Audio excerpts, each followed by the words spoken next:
Coming up in this week's Torah Pearls.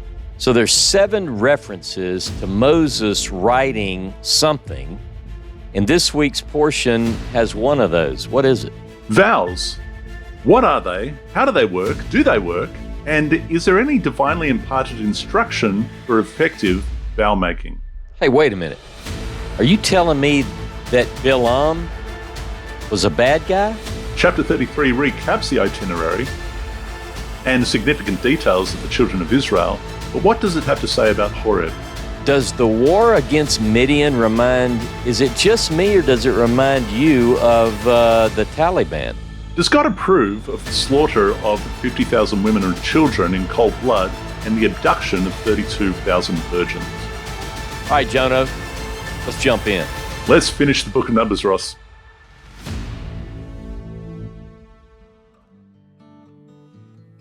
G'day, dear viewers, and thank you for your company once again here on truth2u.org. Truth number 2, letter U.org. I'm Jono Vandor, and joining me from the HOREB Institute in Louisiana is, of course, the author of the Moses Scroll, Ross Nichols.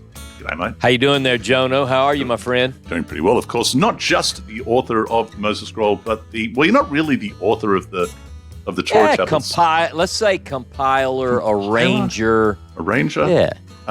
Just tell everyone a little bit about the arrangement that they're going to find inside the Torah chapters if they don't have them already. Go. Yeah, the whole point of this, Jono, I had purchased ESV, every book of the ESV for the Pentateuch, Genesis, Exodus, and they were laid out like this. They had the text of the ESV, and on the right-hand side, they had an empty place for notes. And I said, man, I love these things because when I'm studying or I'm doing a show or I'm preparing a lesson, I can just scribble my notes. And I said, I remember thinking, if this would be really cool if it had the Torah portions, if it had the triennial cycle, the annual cycle, if it had the white spaces and the name of God and I said, hey, and the various sources. Seth and I were talking about it. Yeah, and the sources, the academic JEPD, at least according to Friedman. So, because we're going to talk about some differences both here and when we get into the next book in Deuteronomy. But the bottom line is, I found that we could make our own. So that's what we did. And if people would find that tool beneficial, they can get it. The link is in the description. And we're going to be starting Deuteronomy next show, man. Now, listen, everybody at some stage feels like they want to scribble down a note or highlight something or underline something or write something down next to them. And they feel a bit sort of, like, should I do this to my Bible? I have a nice Bible and I don't want to write in it. And right. But this is one that you have permission to write in. It's designed for that. It's designed for that. This is what you want. So we are going to be finishing. We've got 2 Torah portions, Ross. We've got a double Torah portion this week. We're going to rip through that. And then we are finding ourselves in Deuteronomy next week. So, dear viewers, if you don't have this already, link in the description. That's go and right. get it, follow through with us as we go.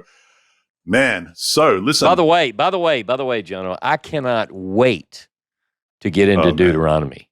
Oh my goodness! I'm going to shed a little tear, Ross, when we finish Numbers. Yeah, let's do it together. Maybe on air. It's going to be real. So, listen, we are doing Matot-Masei, and then we will be done with we're going to book of Numbers done. We do have, of course, a critical scholar, Ezra. So let's do this one at a time. Ezra, kick us off with an overview of Matot. Now we're deep in Numbers, and things are heating up both literally and literarily. This portion opens with the laws concerning vows, which text critically is interesting because it underscores a patriarchal hierarchy. A man's vow stands alone, but a woman's can be nullified by her father or husband, depending on her status. The priestly and Deuteronomic schools show their fingerprints here, especially in how authority structures and household dynamics are emphasized. Then we move into the vengeance against Midian. This isn't just a military episode, it's a theological reckoning. The Israelites, under Moses' command, exact retribution, not on Moab, where the initial seduction took place, but Midian. Scholars note the conflation of Midian and Moab in this narrative likely points to competing traditions being woven together. The Yahwist and priestly strands are both at play, one emphasizing zeal and purity, the other ritual and order. The plunder accounting that follows is meticulous, even oddly transactional for such a brutal campaign. That sort of census-like detail is classic priestly material, a divine economy where nothing is wasted and everything is measured. And finally, we land with the request of the tribes of Reuben and Gad. They ask to settle east of the Jordan, great grazing land, but outside the promised land proper. Moses is suspicious. He sees a repeat of the spy debacle. But after negotiation, a compromise is struck. Historically, this reads like a retrojection, a late justification for the Transjordanian territories, perhaps reflecting post-conquest tribal realities. So in short, vows, vengeance, and a land deal, all stitched together by multiple hands across time, with theological tensions simmering just beneath the surface. Vows, vengeance, and a land deal. How you like that? That's pretty good, Ezra. Thank you for that. That is pretty good. And as Ezra points out, it's very much a mixed bag. There's a whole lot of different stuff unrelated to each other in these two Torah portions, but we're going to rip through them as quickly as possible. Well, not as quickly as possible, Ross, but we have to do justice to it. Chapter 30 begins with vows, and I found this fascinating, and I spent a lot of time on this, actually. Here's a question for you, Ross. What is a vow? What is it for? Oh, here we go. Well, no, I'm just going to say, because this is that it's like a conditional clause, right? It's as if people say to God, if you will do X, if you will show me this divine favor, then I will do Y. How does that sound? So is that a good bargain? It's sort of it's sort of votive. Then is the way I think that would be described, right? So if you said, like for instance, Jacob says, "I tell you what, God, if you will take me where I'm going and bring me back safely, then you're going to be my God, and I'm going to build you." And it's not even that. It's like, and you give me some food, you give me some clothes. He's got a little Christmas list, right? What he wants from Santa. And then if you do all of that, it's a Hanukkah list. Yeah, Hanukkah list. And if you do all of that, then I'll take the trash out every week, and my parents will be happy. It's kind of like if you did this good thing for me, then I'm going to do this thing that I think you're going to like, and if I promise that to you, then I feel like I've got a good chance that you're going to take note of that and then work in my favor. And that is, so Jacob at Bethel, Genesis chapter 28, verses 10 to 19. Another example, of course, would be Hannah, right? Sure. 1 Samuel chapter 1, Hannah's like, if you will give me a son, then I will dedicate him to the temple, and the tabernacle in this case, at Shiloh. Or Jephthah. In Judges chapter 11. If you help me win this war, by the way, isn't that against the Midianites? Then it might be. I think you're right.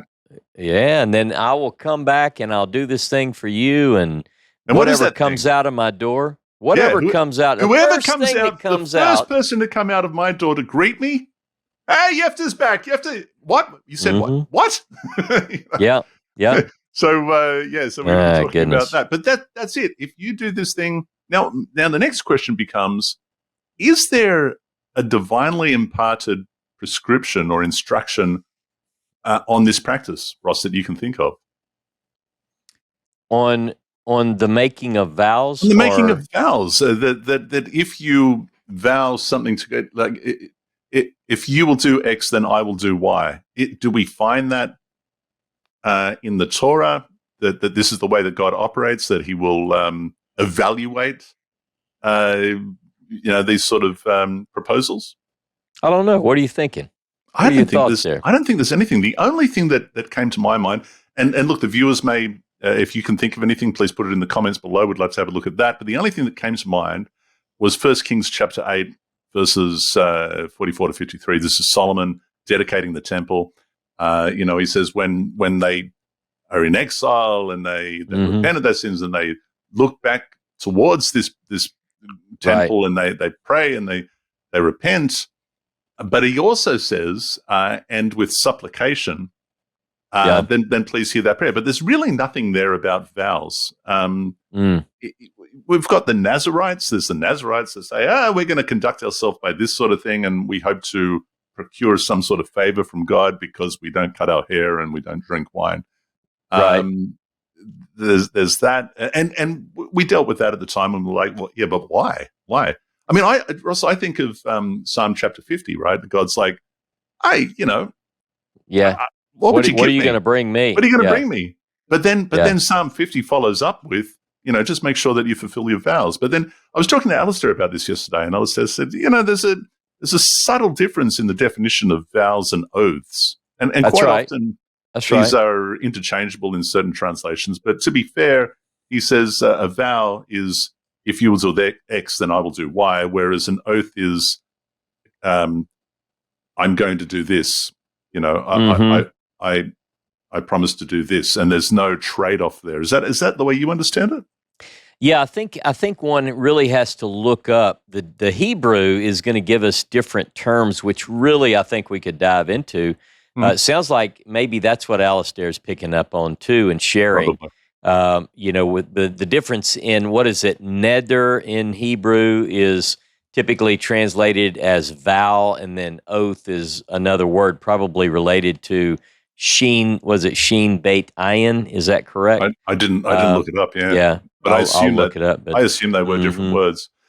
And another thing that came to mind when I was pondering this, and there certainly is much to ponder, is the New Testament. I had to go to the Sermon on the Mount. So here we are, Jesus saying to everyone, listen, you've heard it said of old, you shall not swear falsely, but to perform to the Lord what you have sworn. But I say to you, do not take an oath at all, either by heaven or by the throne of God or by the earth, for it is his footstool, or by Jerusalem, for it is the city of the great King. And do not take an oath by your head. You can't make one hair white or black. Just let what you say be simply yes or no. Anything from this, anything more. I kind of like that. I kind of like that idea. What about you? I mean, look, you know what? I've always led a life defaulted to that position, because I'm like, I changed my mind so much about it. Well, not so much, but I know that I changed my mind. I don't want to commit myself to something so serious as to say to God, if you will do X, then I will do Y. What if I change my mind about Y and no longer feel that I should be performing that? Like, what are your thoughts? Well, let me tell you, I happen to, we both know very well, one of my best teachers is James Tabor. And James has a habit that I've picked up on, and this is the habit. He'll say, if he wants to commit to doing something, he'll say something like, hey, Ross, I'm going to put this in the mail to you tomorrow without a vowel. He adds the phrase without a vowel, and I like that. In other words, he has every intention, and almost without exception, we've been friends for almost 30 years, I guess. He rarely says something that he doesn't follow up on, but I like that idea. And so I've sort of begun to say that. And it probably, with him, with me as well, it's rooted to this idea that I learned probably in Sunday school as a little boy. Just let your yes be yes and your no, no. I mean, what do you swearing by? What do you... Yes. What do you bring to the table? Yeah. This is my point. And so I question, and we're about to read about this now in chapter 30, are we supposed to be making vows? And what is the value of that to God actually? What is the value of that? And one other point is you better, if you are going to swear, you better not swear falsely. Quite right. Right? Yep. Okay. All right. So Moses spoke to the heads of the Israelite tribes, saying, this is what the Lord has commanded. If a man makes a vow to the Lord or takes an oath, imposing an obligation on himself, he shall not break his pledge. He must carry out all that has crossed his lips. All right, fair enough. If a woman makes a vow to the Lord or assumes an obligation while still in her father's household by reason of her youth, and her father learns of the vow or her self-imposed obligation and offers no objection, all of her vows shall stand. Every self-imposed obligation shall stand. But, Ross, if her father restrains her on the day that he finds out, none of her words or self-imposed obligations shall stand, and the Lord will forgive her since her father restrained her. Yeah. All right. Okay. What do you think? That's a good rule. I think that's a good rule. Yeah. Yeah. I'm not opposed to that at all. The same applies. It goes on to say that if her husband hears that she has vowed something which he does not agree, then he annuls that vow, and that apparently is fine as well. If, on the other hand, she is a widow or divorced, then anything that she vows stands. I mean, it is what it is. Okay, so but this is it. But again, I ask the question. Like I'm thinking from God's perspective, what would be sufficient for him to take note? Like I'm not opposed to the possibility that people might receive from God a private revelation by which it changes their life or their view on something. It's something that means something to them and them alone. It means nothing to anybody else. In the same way, to ask God for a particular favor personal to their life, that's fine. That's supplication, that's petition. But to say to him, and if you do this, I'll sweeten the deal by saying I'll go and do this. Like, I wonder what the value of that is to God. But it seems that this is the way, and I wonder if it's superstitious. And I think in a way it could themselves. Yeah. Well, it could be. We see examples in the Bible that, look, I mean, I think in times past, in different parts of my own religious journey, I've sort of bargained with God. I mean, you read stories about, I'm going to put this fleece out, and it's even become colloquial. Like we would say, hey, we're going to put this fleece out, and if God, if this turns wet or if it stays dry, I mean, there are things that we do. We look for a sign sometimes because I think it really comes down to a desire to communicate with God. And in some way, that's even connected to a desire to be on the same page as God. And I don't think that's a bad thing. But I think a generation, and I started to say an evil generation seeks a sign. That was one of the things that I thought about years ago whenever I would kind of do this. But I think there are people who at the root of it are trying to make a commitment, and they really just want to make it, solid. And that's fine. I do that a lot. I'll be honest, I do that a lot. If I'm looking for a sign, I'll quite often ask God for direction. And sometimes that will come to me in a way that only means something to me. That's a little personal revelation. Here's a little street sign for you to follow. Cool. Done. But it's a little bit different when you're taking a vow. If you will do this thing, then I will do this thing, as some sort of a trade-off, as some sort of a deal sweetener, like you cited Jacob saying, if you do all of these things, then I'll let you be my God. Good on you. Yeah. So well, we want to at least say in our own heads and maybe even out loud, well, I'm committed to doing God's will, so there's no danger in saying, look, God, if this happens, then I will do this. But I think there is good reason to present the caution that our canonical Jesus says is just yes or no. Beyond that, you may not control, like you said, something could come up and you've violated this oath. Yeah. That'd be a bad thing. That's why I say I always reserve my right to be wrong. Yes or no, just do what you intend to do. And, if you change your mind about that, it's best that you do that without having to make a vow to God. Now, listen, before we jump out of this, though, it is interesting that this appears in the Dead Sea Scrolls. Once again, it is the Damascus document. CD column 16, lines 7 to 14. I'll read it for you. And it's just a little bit different. See if you can spot where the difference is. Any binding oath which a man makes or takes upon himself to do a thing sanctioned by the Torah, even unto the price of death, Ross, let him not redeem it. So when we talk about redeeming an oath, we're going back to Leviticus chapter 27. If I say, look, God, will you please do this thing for me? If you do this, then I'll sacrifice Ross over here. And then he does this thing, and you're like, dude, can you not? Don't put me in your mess. Yeah. Well, I can. There is a loophole where I can get out of this, and that is that I can redeem you with money. You're worth, I think, about 50 shekels or something. So, interestingly enough, this goes to the priest. All right. If it's a slave, it's a little bit less, or if it's a woman, it's a little bit less, or if it's a child, it's even less again. It's sort of graded, but I think you're worth about 50 shekel. Anyway, that's a good deal. Right, so it's not a bad deal. But anything by which a man takes upon himself to depart from Torah, even unto the price of death, let him not fulfill it. So if I take a vow and it's going to result in me breaking Torah, just don't do it.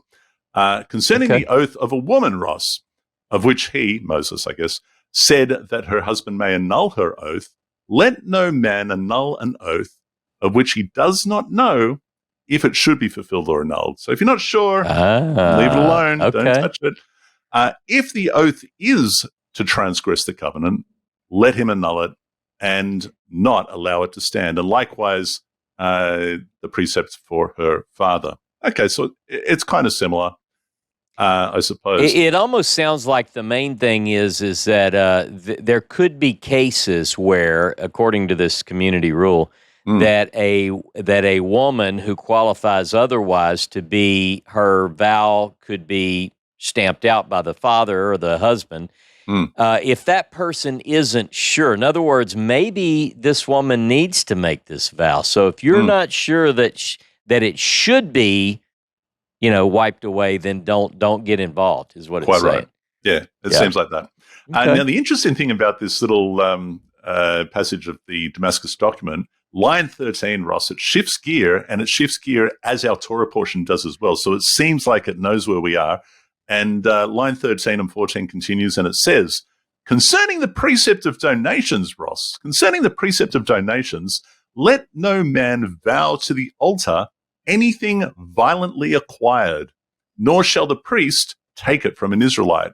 Well, we're about to read something very different, aren't we? Because we are now in chapter 31, unless you want to highlight anything else from chapter 30. No, I'm actually ready for this. I think this is interesting. Here we are, and we're in chapter 31, and we return to our regular program, don't we? Because we're continuing on from chapter 25, verse 18. Or shall we do that? Let's do that. Yeah, do it.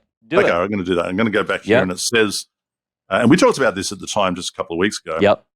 But 18, I guess so.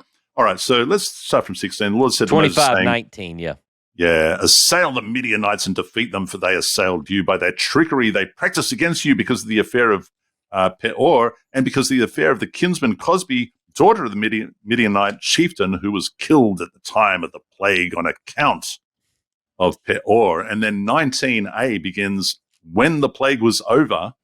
Well, now we switch over to 13. The Lord spoke to Moses, saying, avenge the Israelites on the Midianites, and then I'm going to kill you.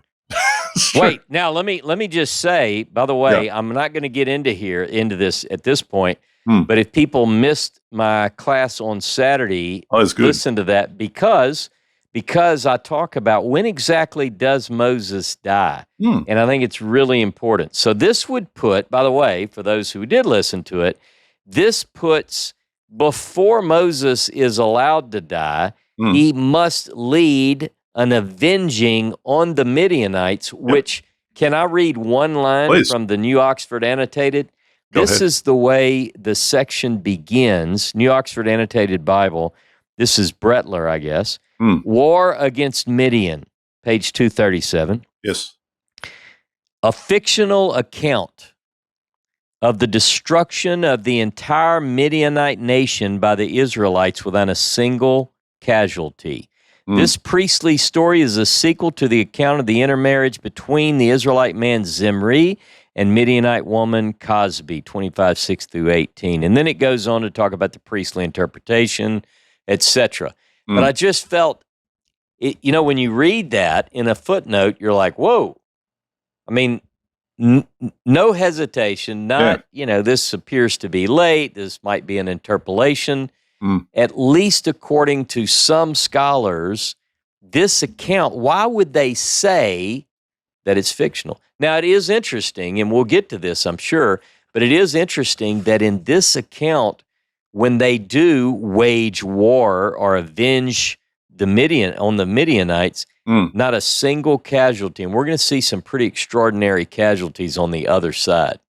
Yeah, well, that's right. Chapter 31. So I'm just going to say as well, this is high on the list, Ross, of the go-to passages for atheists in debates with theists, because one simply cannot argue for or in favor of verse 17 and 18. We're going to get there. and we'll talk about the sources when we get there. But this is primarily P, and I think what Brett was referring to is the whole Pinchas pericope, and that is that it is clearly a P insertion into this Beit Peor or Baal Peor incident, or perhaps all of it is understood to be made up. Now, we do find, of course, this, as many of the viewers know, the Baal Peor incident, very, very short mention of that in the Moses scroll, and there is a battle with the Midianites as a result.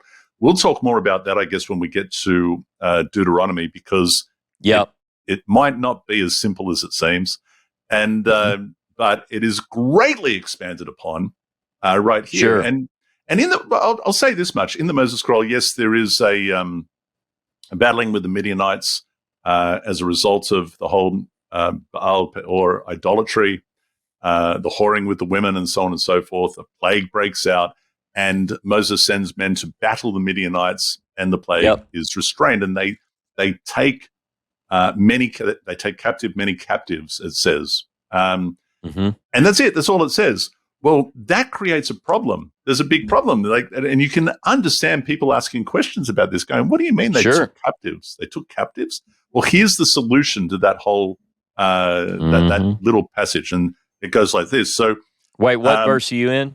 Well, I'm going to start from 3. Moses spoke to the people saying, let men be picked from among you for a campaign, and let them fall upon Midian to wreak the Lord's revengeance on Midian. And you shall dispatch on the campaign 1,000 from the tribe. So how many thousands were there? 603,000. Well, that was the old number. I started to say, I think it's 601,000. Quite right. 570, something like that. And that is the, where to understand, that's the last census that was taken. But here we have 1,000 from each tribe, and so therefore we have 12,000. We have 12,000. That's what it says in the next. So how about that math? Tribe. How about that division? Now the next question, of course, is from which tribes is this tribal list the tribal list with Joseph and Levi, or is this tribal list the tribal list of Ephraim and Manasseh? And we do find out that it is, of course, the Ephraim and Manasseh list, because in verse, I think, 47, it tells us that Levi did not take part in the campaign. We'll talk about that a little bit more as we get to it a little later. But so that's interesting. Anyway, so 12,000, and then Ross. Moses dispatched them on the campaign, 1,000 from each tribe, with Pinchas, son of Eleazar, serving as priest on the campaign. Well, how did that happen? Because Eleazar's still around. What's going on? Well, Eleazar had to stay back. He's the high priest, I guess. We'll talk a little bit about that. But Pinchas is a warrior, man. He's going to be. He's glory, right? He's number 3. Right. He's number 3. He's number 3. So off he goes, and they slew. Now, among their listen to this. They absolutely slew every male along with their other victims. Every male along with other victims. So I guess that's females as well. They slew the kings of Midian, and there's a list of them there. And they also, Ross, put a sword to Bilam, son of Beor. Your thoughts? Now, hang on just a second. Hang on. If you read 22 through 24 of Numbers, all we read, and I want your opinion on this, I don't see. Now, I know people say, well, we find out later that he had ulterior motives. Well, I'm wondering about that, because if you read 22 to 24, he knows he only can say what God tells him to. He says, I can't go beyond what God tells me. What do you want me to do? What Jehovah, my God, tells me what to do is what he says. That's Jehovah is his God, and they're mates. They talk face to face like Moses does with God. And he goes and he says, I'm not going to say anything apart from what Jehovah my God tells me. And all he does is bless them. And that's it. Much to the horror of Balak. Yeah. So, but then they go and kill him. What's with that? I tell you, by the way, let me just say this, because we may not spend time on it here tonight, but I tell you what, this coming Saturday, my class without a vowel, Jono, because I haven't written it all up yet, it's intended to be who killed the prophets. All right, stay tuned for more on that. All right, very good. Now, I'm just going to throw into the mix here. Now, I think Richard Elliott Freeman has all of 31 as a priestly source. It's interesting that Baden cites some redactor here, and among that is verse 8b, Balaam, also the son of Beor, they slew with the sword as part of the redactor. I'll talk a bit more about why as we continue, because we're almost there. But here we are in, what are we, verse 9, okay. Oh, the Israelites took the women and the children. So who are the captives that they took? According to the Moses scroll, we don't know. But here we find out it's the women and the children of the Midianite captives. They, seized all the booty and their beasts and the herds and the wealth. And they've killed all the males. They've killed all the males. And then so what do you want them to do? Yeah. And then well, are they going to leave them all there? No, they're going to bring them back. So they gathered all the spoil and all the booty, man and beast, or woman and beast, and children, and they brought the captives, the booty and the spoil to Moses, Eleazar the priest, and the whole community at the camp at the steeps of Moab and at the Jordan near Jericho. Moses, Eleazar the priest, and the chieftains of the community came out to meet them outside the camp. And Moses became angry, Ross. Oh, he's mad, Jono. He is furious. Mad. Yeah. All right. So here is the problem, right? And like I said, atheists gather to this passage, and so they should. Moses became angry with the commanders of the army, the officers and the thousands and the officers of hundreds who had come back from the military campaign. Moses said to them, "Oh, you've spared every female? Yet they are the very ones who, at the bidding of Bilam, induced..." we didn't know any of this before. We don't know any of this. Induced the Israelites to trespass against Jehovah in the matter of Peor, so that Jehovah's community was struck by the plague. Now is the solution. Here is the solution. Now, I'm ready. Slay every male among the children, right? And slay also every woman who has known a man carnally, but spare every young woman who has not had carnal relations with a man. All right. Oy vey, Ross, this is now, by the way, virgins. Save the virgins. So again, this is the redactor according to Baden. The solution here and this whole problem is, he claims, is an insertion. Richard Elliott Freeman saying this is all priestly, but just to throw that into the mix, because of course the Moses scroll knows nothing of this. This is highly problematic. The question becomes, how many people are we talking about? Well, we do find out, and we do, and the numbers are enormous. Let me just see here. We are to understand, Ross, and maybe your math is different. You let me know, but I think we're to understand that there are 32,000 virgins. Now, how they went about saying you can die, you can live. Yeah, I don't know. I don't know what the process was, but there's only one, and 32,000 virgins, according to chapter 31, verse 35. We have to assume, Ross, that there's an equal number of boys, right? And perhaps maybe half that amount of mothers. So what we are looking at in round figures, right, is Moses saying to the Israelites, "I want you to slaughter in cold blood 50,000 women and children." In round figures, about 50,000 women and children. And we're to understand that this is divinely approved of. Your thoughts?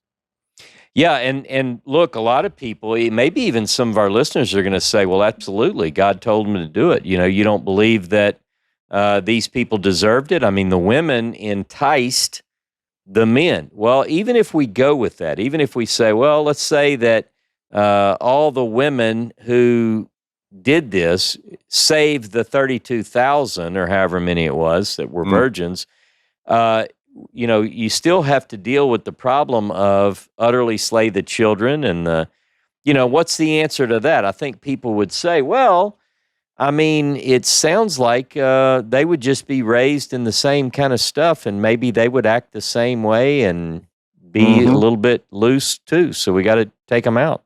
I don't know. Yeah. I'm like you. This has always been a problem, and it's under. Our friend Barry Page has written extensively on this. His idea is based on a lot of academic work on herem. This idea that you devote something to destruction, utter destruction. And this is one of those texts. And we have several in the Hebrew Bible that talk about this. And it's really a very difficult thing if we're going to, justify a lot of these texts. We have to deal with some tough things. It is worth noting at this point that there are a number of victories that are listed in the Moses Scroll up until this point. And what it says is they killed all of Og's men, or all of Sion's, all that were his. And it's talking really about the men of war. Men of war, the army that is available to them. And it should be noticed that the Moses Scroll is addressed to the men as well, for this reason. And at no point does it say, oh, by the way, and then they killed the women and the children as well. And also it doesn't say, oh, and they took them as captive and brought them back. It doesn't do that. So it's unusual, and again, we'll talk about this in Deuteronomy in the not-too-distant future. It's unusual that we have this in this little passage in the Moses Scroll. But the reason why it's different is because in these previous battles in Deuteronomy, and we're going to, again, we'll talk more about this when we get there, it does say, and they killed all the women and children. It adds to what we have in the Moses Scroll and says, adds that category, by which we know that that's not what the Moses Scroll is referring to. So all of this it seems foreign to the Moses Scroll, and these passages here, these verses, are ethically and morally reprehensible and indefensible. Absolutely. Yeah, look, that's right. there's just, I don't want to jump too far ahead, but I just want to make one note because I had it in my notes under herem or herem. In chapter 33, which we'll talk about, like when you go into the land and you're going to battle these other people and so forth, one of the things it basically says is you're going to utterly slay these people when you go in, or I'll do the same to you.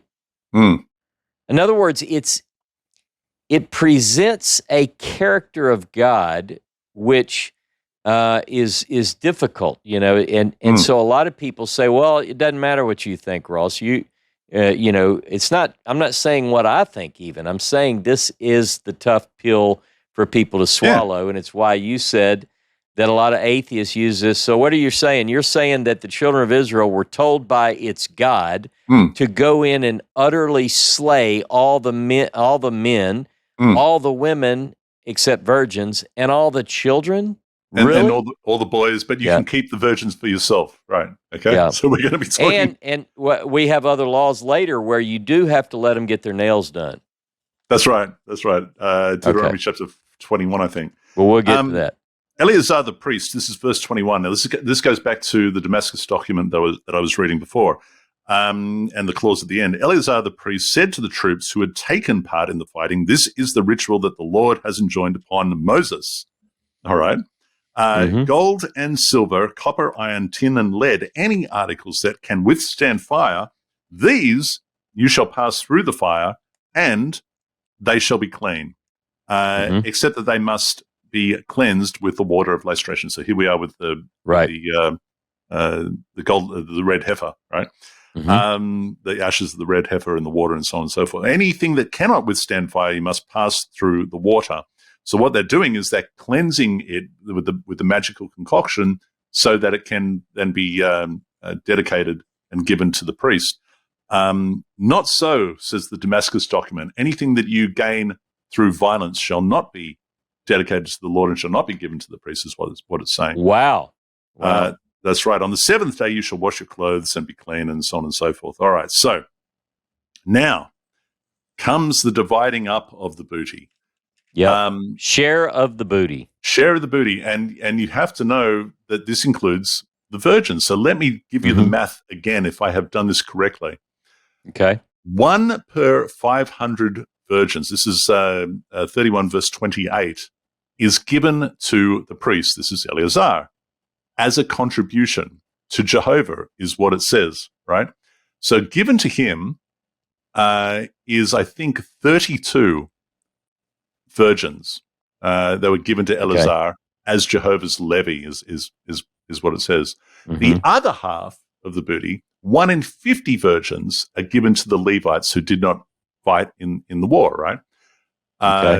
So the math that we have on that is 320 virgins were given to the Levites. Now, remember the last census that you referred to before, we had something like 23,000 Levites.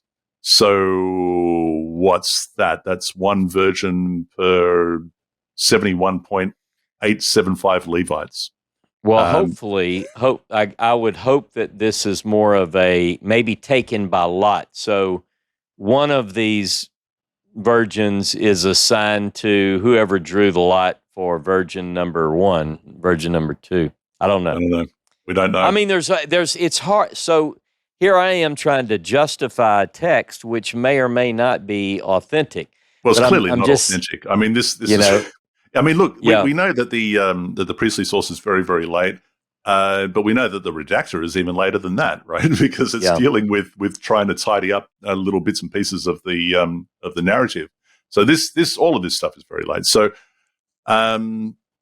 now what about 3148, Ross? Let me just go there for a second. Wait, while you're going there, don't forget that we've got quite a few animals too. Let me just say. That this is what they took. Half share portion of those who'd gone out to war. Let me see. Oxen. Wait a minute. Sheep and goats was 675. That was the tribute to the Lord. The 675,000. Ooh, sheep. Yeah. And then the oxen, 36,000, of which the Lord's tribute was 72. Donkeys were 30,500. That's a lot of donkeys, Jono. That's just massive numbers. Massive. Do you know how many donkeys that is? I mean, and let me tell you this, that even makes Bilam's donkey stand out even more, because this donkey, to be known to this day out of all those donkeys, 3,500, 30,500. It is huge. Okay. Anyway, these are huge. Sorry, these numbers are big. Yeah. They're unbelievable numbers. Okay, so one more. Sorry.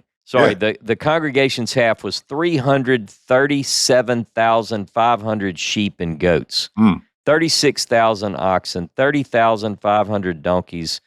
Anyway, yeah.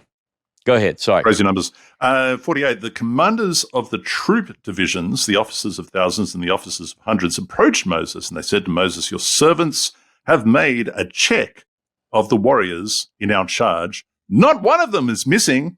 So we have brought as an offering to Jehovah such articles as gold as each of us came upon, armlets, bracelets, signet rings, earrings, pendants, that expiation, Ross, expiation may be made for our persons before Jehovah." So what I notice is this is another bloodless expiation offering. I don't know if this was part of my initial list. I don't know. I don't think it was. It might not have been. So that would bring us to maybe 7 examples of bloodless expiation. But it's accepted. So Moses and Eleazar, the priest, accepted the gold from them, all kinds of wrought articles.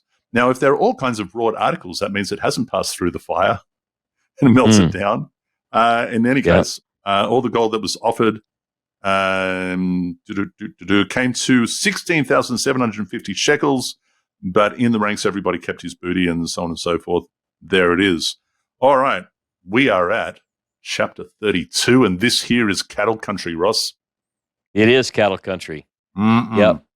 That's what they say. Now, here's an interesting thing. Ye cattle of Bashan. Remember that? Cattle of Bashan. Yeah. We've seen the cattle of Bashan. We've been up there. Yeah, that's right. We have. The Reubenites and the Gadites owned cattle in very great numbers. Well, yeah, now they do. That's for sure. But see, now, here's the thing. If it's all divided equally, then they get nothing more than the next tribe. So evidently they had an enormous amount of cattle prior to this division of booty. So, but it tips them over the edge. And noting that the lands of Jazer and Gilad were a region suitable for cattle, the Gadites and the Reubenites came to Moses, Eleazar the priest, and the chieftains of the community and said, "Hey, you reckon we could stay here? Is that all right?" Mm-hmm. Now, I'm just going to say, it is interesting that our Dead Sea Scroll 4Q27 numbers that I've referred to the last couple of weeks, it has verse 1 saying this: "Now the children of Reuben and the children of Gad and the half-tribe of Manasseh had very great multitude of livestock." It's interesting because they are included, of course, in the narrative as we continue as one of the groups that stay. That's right. But notice, Ross, the interesting thing about this is that they immediately are referred to as the half-tribe of Manasseh. This is kind of anachronistic because it's not as if Manasseh approached and said, "Oh, we've got a lot of cattle," and over time it just so happened that it's already half the tribe has decided to stay. Like they've talked about it before. All right, you half go over there. We're going to stay here with our cattle, and this is the way. That's what the scholars believe, and that's why when you read that comment, or maybe it was in the one I read, but it was basically that this feels like an anachronistic account to account for why we have tribes east of the Jordan in a later period. Yeah, absolutely. And we know who they are. Yeah. And I'm not doubting that perhaps there were majority tribes in certain areas. I can understand how that would happen because they're families, right? I get that. But I think it's probably a naturally evolving process over quite a period of time.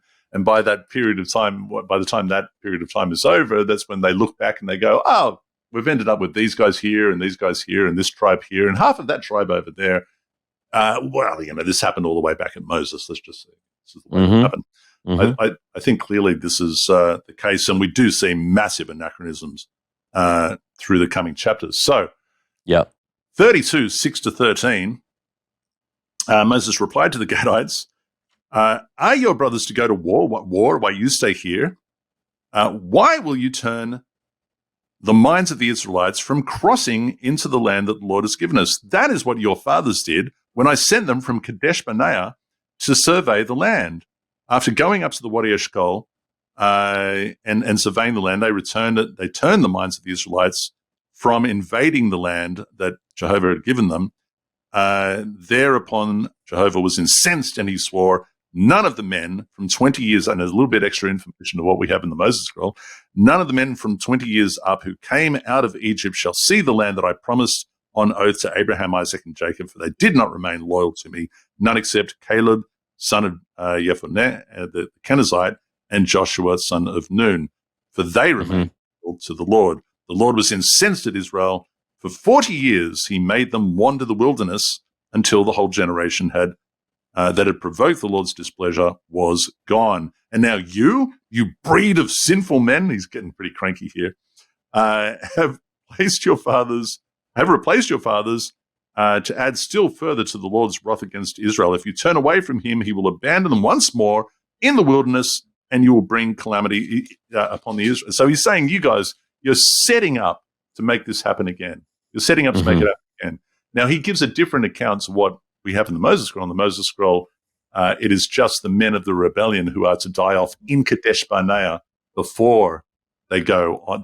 Once they die, that's when they journey into the wilderness. It's a little bit different, but this is the narrative as the priestly writer knows it, and this is what's being echoed here. Your thoughts?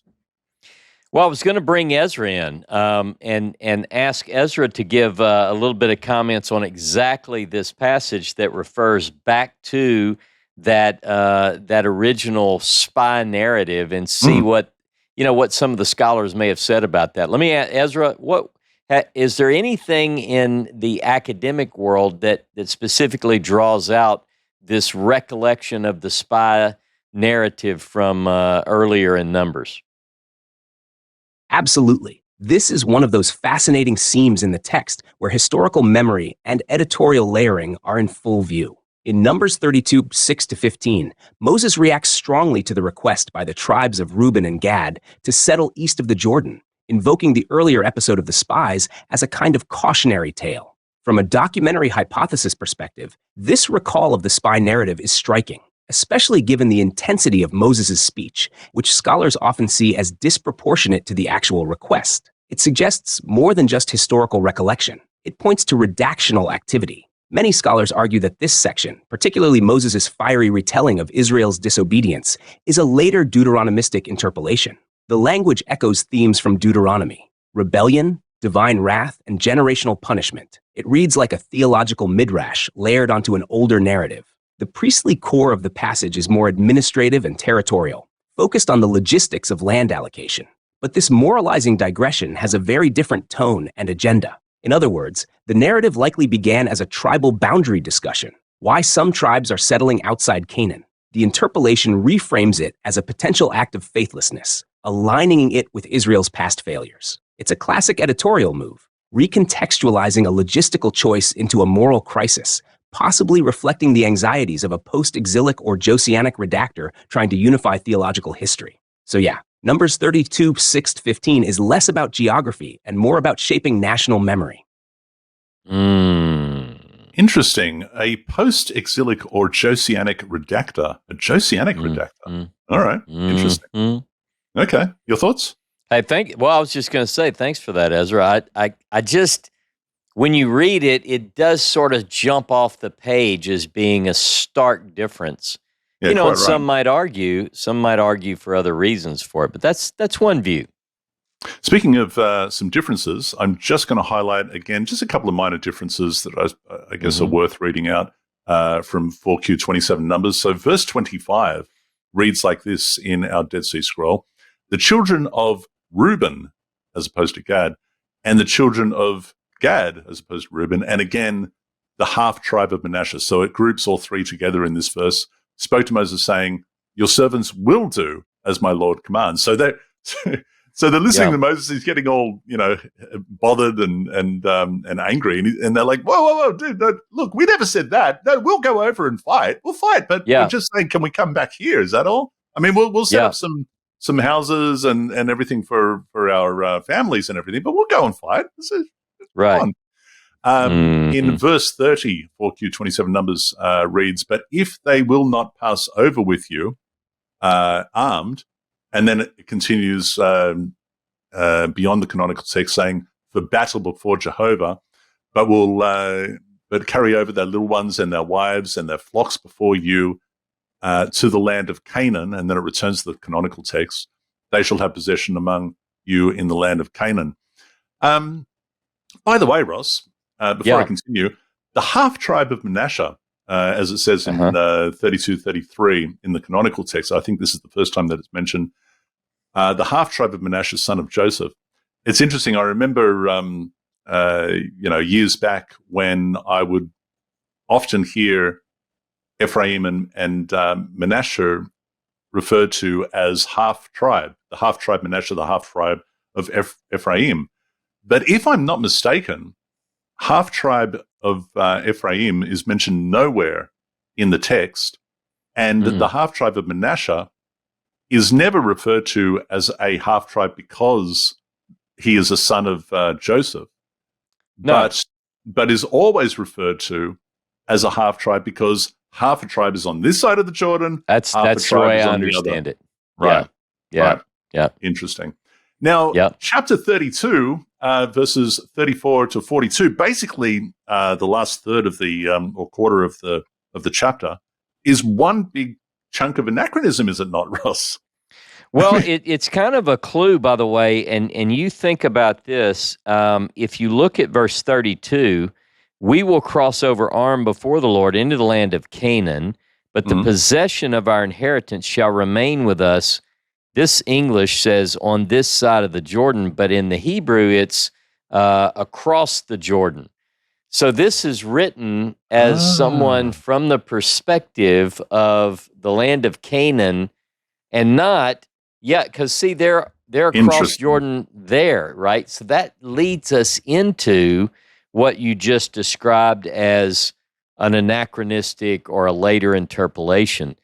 It Big just chunk. feels like, it's describing, again, I'm not suggesting this isn't true and a true reflection of Israel's tribal allotment, but it just could very well apply to a later period than Moses. Well, absolutely. I mean, having established all the towns that they have established and built up is quite a long list. And it's not as if they quickly went, hey, before we come over on the other side, we're just going to build up all of these little towns and cities here for, I mean, this is clearly anachronistic. So we find ourselves at chapter 33. This is Masei, and before we jump into it. Yes. I was just going to add the land of Gad, Jono, the land of Gad. And I think that's probably my favorite land.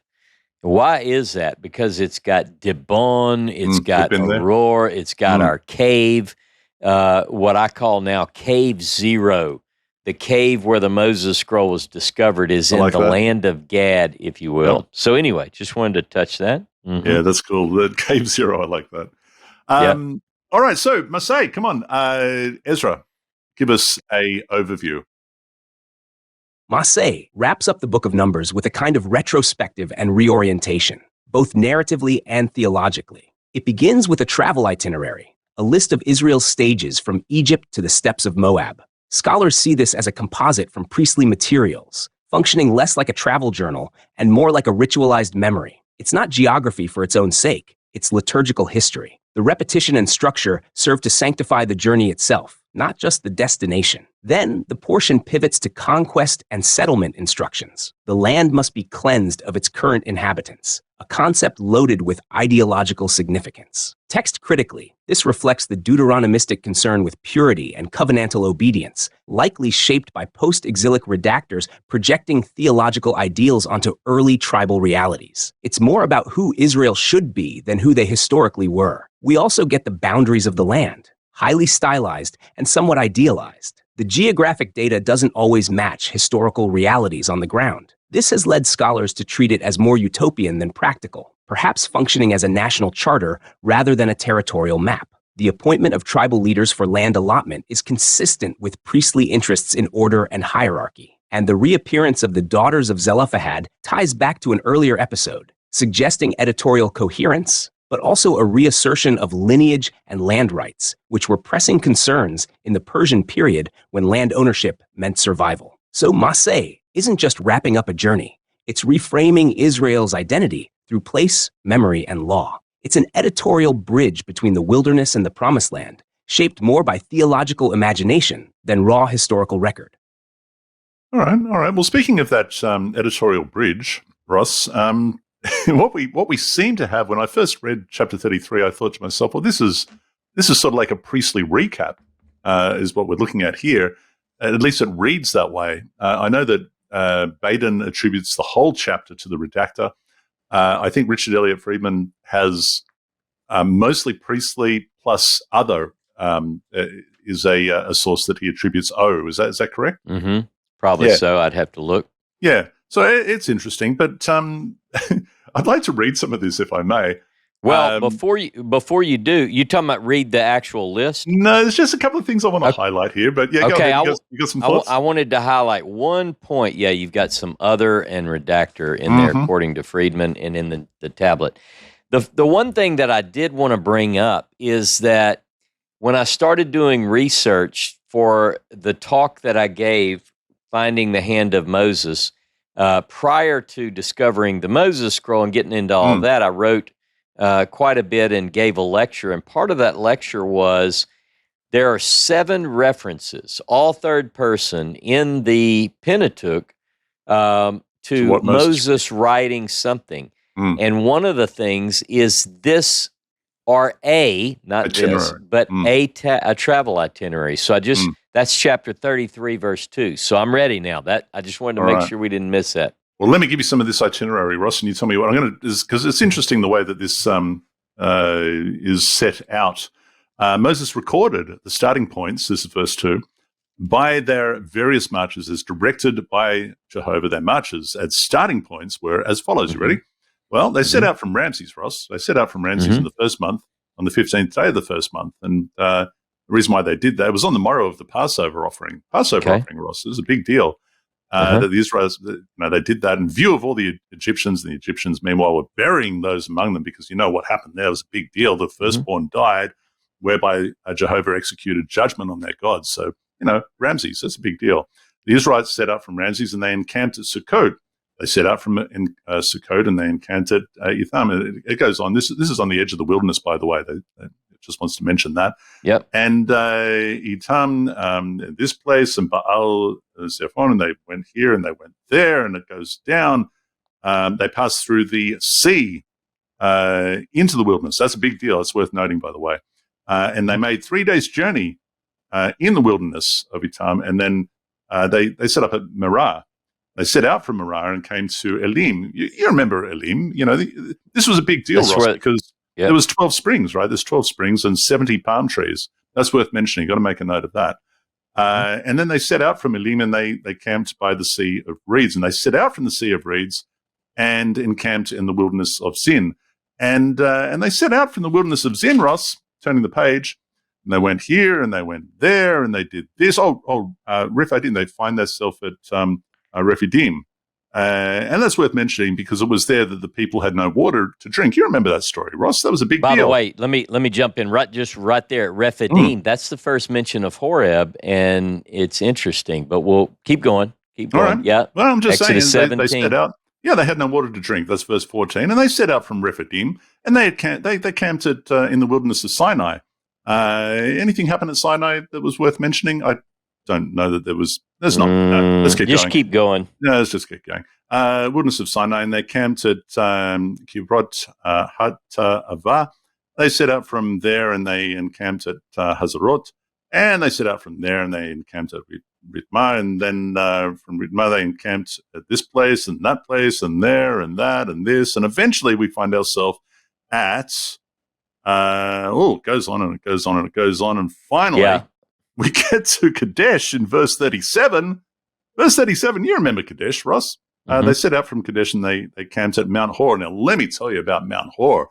That was actually a really big deal. That's worth stopping and talking about for a little while because that's where Aaron, the priest, ascended Mount Hor at the command of the Lord. He died there, and on the 40th year of the after the Israelites had left Egypt, and so on and so forth. Let's talk about Mount Hor for quite a fair few verses. Nothing about HOREB, nothing about Sinai, nothing about the Ten Commandments. What's your thoughts? Yeah, that is one of the criticisms. And if people couldn't detect that in your voice, you being a little snarky there, it's because they're the things you would expect to play a prominent role. Now, if somebody goes, no, it's just a list of the stopping points, here, there, rapid fire. But it's not just... It stops every now and then. Yeah, it stops every now and then and says, you remember what happened at Rephidim? We had no water to drink. And you remember what happened, when we left Ramses because this happened. And you remember Elim because there were 12 springs there and 70 palm trees. And that was cool. Now, one point where it does stop here, there are, very seriously, this is the geographical route is not always the same. And a very classic example of that is, well, first of all, I want to point out that here where it describes exactly when Aaron died, it's in the 40th year after they'd come out of Egypt. On the first day of the 5th month, he's 123. He dies at Mount Hor. Now, that means that in chapter 20 of Numbers, you're already in the 40th year. So you basically go from year 2 to year 40 in the blink of an eye. We talked about this. But then the other thing that's interesting is that the writers don't always place the death of Aaron at Mount Hor.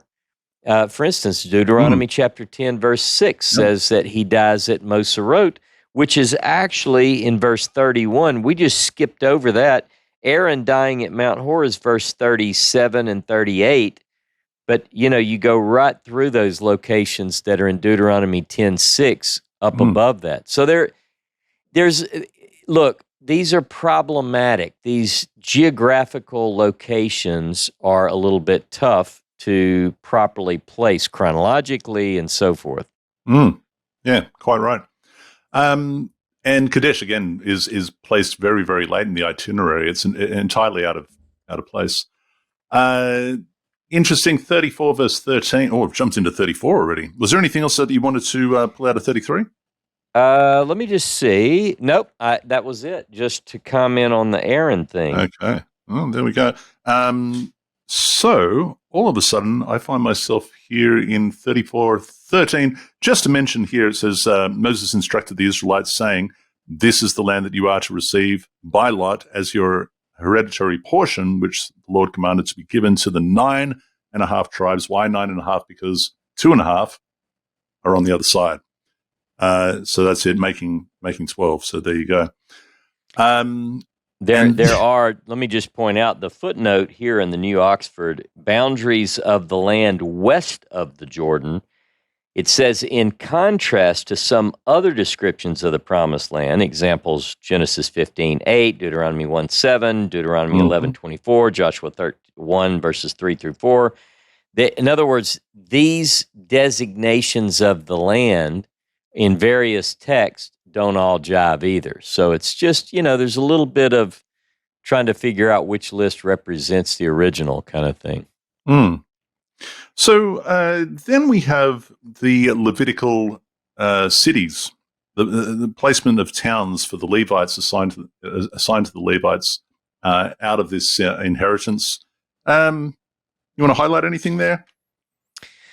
Well, there's 48 towns total, and in my notes it just says we'll get to this later in Deuteronomy 18, for instance, because we're going to talk about these in a little bit more detail there. Yeah, I do think it's a little bit striking, and I don't know quite what to make of it. Meaning, I have some ideas that I don't necessarily want to divulge at the moment, but the idea in chapter 35, the death of the high priest. In verse 25, verse 29, verse 32, verse 33 about no ransom of blood.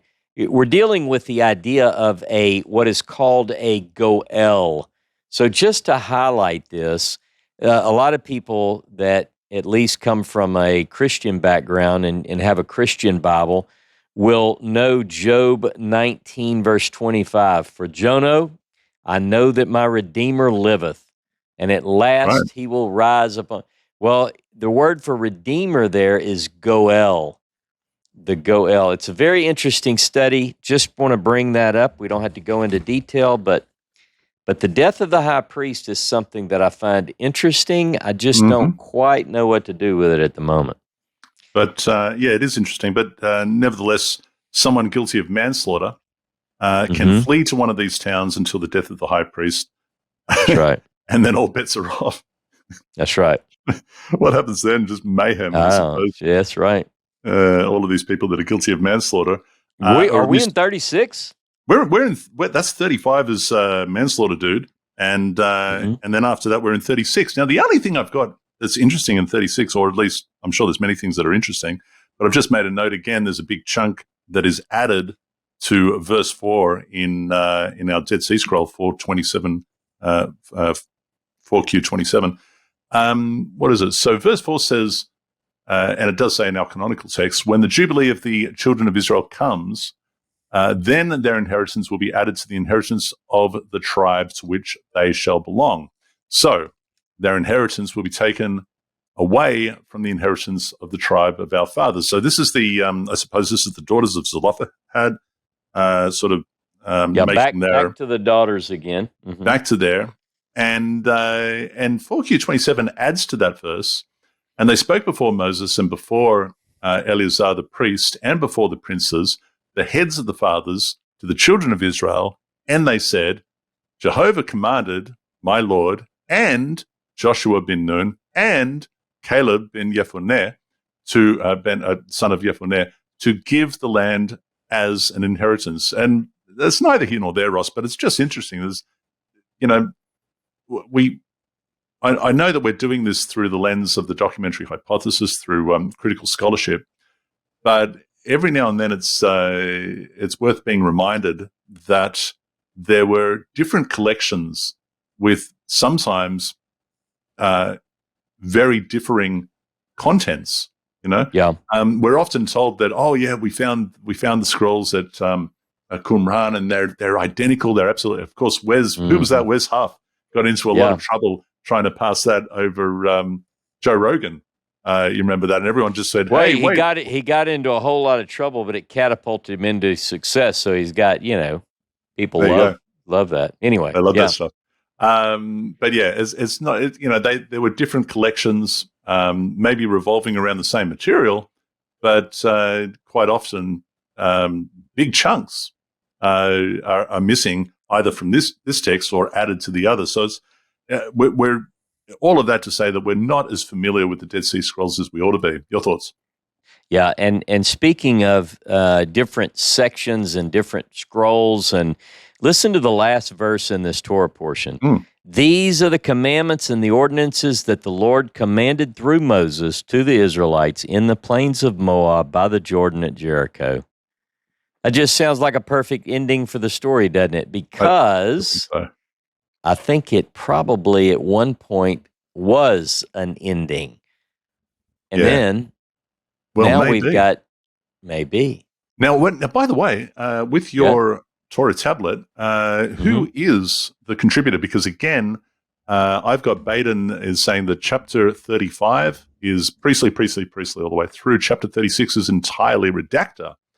He's saying, what does Richard Elliott Freeman say to us? Let's see. We pick up in chapter 33, in verse 50, we pick up P. That runs through 34. Let's see. It runs through 34. 35 is still P. Yeah, I think it's all P. All the way through. Okay, so it is interesting because it does seem like we've got, some different collections here, and people can do their own research. I'm certainly not learned enough to be able to say this and not that. Yeah. But Baden is saying chapter 33 and chapter 36, all redactor. All right. Now, are we done? Are we finished? I tell you, it feels like it. And if that is the case, Jono, and if we have completed the book of Numbers, that means that next episode, we're going to be rolling out Deuteronomy. I cannot wait. It's my favorite book of the Bible. It's mine too. And for not only because of it, this has been my favorite for years and years. Maybe you toss up with Jeremiah sometimes, but really Deuteronomy is my favorite, I think. Of the Torah. Of the Torah, most certainly. Yeah, for sure. And it matches so closely in many ways with the Moses Scroll. With the Moses Scroll, that's right. Close enough, yeah. Yeah, it derives much of its material from the Moses Scroll. We're going to be talking a lot about that because it features prominently. So looking forward to getting into Deuteronomy. We are going to be doing that this time next week. And if you don't have the Deuteronomy Torah tablet yet, you can get that. The link is in the description. Ezra, sign us on out. And that's a wrap on the Book of Numbers. 42 stops, one wilderness, and a whole lot of divine drama. From censuses to serpents, vows to vengeance, we've journeyed with Israel, not just across terrain, but across a theological landscape shaped by memory, law, and some serious editorial craftsmanship. Next week, we launch into Deuteronomy. So buckle up, folks, because Moses is about to go full-on preacher, lawyer, and national archivist all in one. You're going to want your Deuteronomy Torah tablet ready to go. So grab yours now. The link's in the description. If you've enjoyed the journey so far, make sure to like the video and invite your study partners, friends, and that one cousin who always wants to argue about Hebrew verbs. We'll see you next week as Torah Pearls crosses the Jordan into the Book of Deuteronomy.